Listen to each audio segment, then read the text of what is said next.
Hi అండి, ఎలా ఉన్నారు? ఈరోజు శనగింజల చారుకి కావాల్సిన పదార్థాలు: మిరియాలు, జీలకర్ర, శనక్కాయ పప్పులు, కొద్దిగా 4 గింజలు మెంతులు, కొద్దిగా చిన్న నిమ్మకాయ అంత సైజు చింతపండు, ఎర్రగడ్డ, కొత్తిమీర, కరివేపాకు. అంతే. కడాయిలో మిరియాలు, జీలకర్ర వేసుకొని బాగా వేయించుకోవాలన్నమాట. బాగా వేయించుకొని శనక్కాయ వేయించి పెట్టేస్తున్నాను. ఇవి బాగా వేయించుకోవాలి. 4-5 గింజలు మెంతులు వేసేసి వేయించేసేయాలి. స్టవ్ ఆపేయాలి. ఆపేసిన తర్వాత ఈ శనక్కాయ పప్పులు వేయించి పెట్టుకున్నాను కదా, వాటిని కూడా నేను వేసేస్తాను. చింతపండుని నానబెట్టుకోవాలి. వేయించుకునేసాక దీన్ని మిక్సీ పట్టుకోవాలి. మిక్సీలో ఏం వేయాలంటే వీటిని వేసేయాలి. మిక్సీలో మొత్తం వేసుకుని వెళ్తాము. వేసుకొని మిక్సీ పట్టుకొని వచ్చేస్తాం.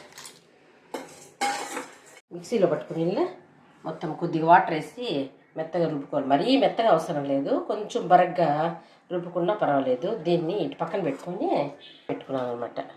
దాన్ని ఇప్పుడు కలుపుకోవాలి.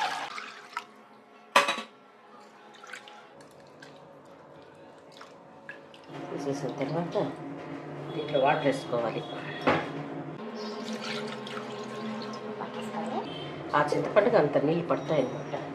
దాంట్లో మనం రుబ్బు పెట్టుకున్నాం చూడండి, దీన్నంతా దాన్ని ఎత్తేసుకుంటాము. మొత్తం దీనిలో ఎత్తి కలిపేయాల. మొత్తం కలిపేసి ఈ వాటర్లో కలిపెట్టేస్తున్నాను. ఇప్పుడు టేస్ట్ చూసుకుందాం, సాల్ట్ సరిపోయిందా లేదా అని. ఇంకా కొద్దిగా వేయాల. వేసి కొద్దిగా వాటర్ కూడా వేయాల్సి వస్తుంది.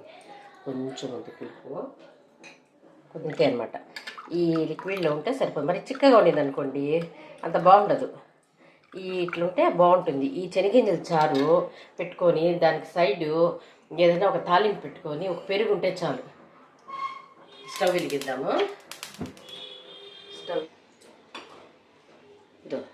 ఆవాలు చికెన్ బాగుంటుంది. శనగింజల చారు వాడిన ఇప్పుడు మనం కలిపి పెట్టుకున్నామే, దీనిలో పోసేయాలి. పెట్టుకున్నాం చూడు శనగింజల చారుకి. దీనిలో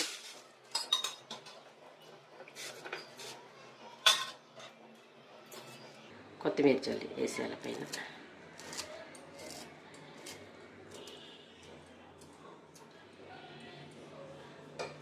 అట్లా బాగా కొత్తిమీర చల్లేసినామా, ఇంకొంచెంసేపు అట్లా ఉడకాలన్నమాట. 1-2 నిమిషాలు అట్లా ఉడికేసిన తర్వాత ఆపేస్తే సరిపోతుంది. అది చేసి చూడండి.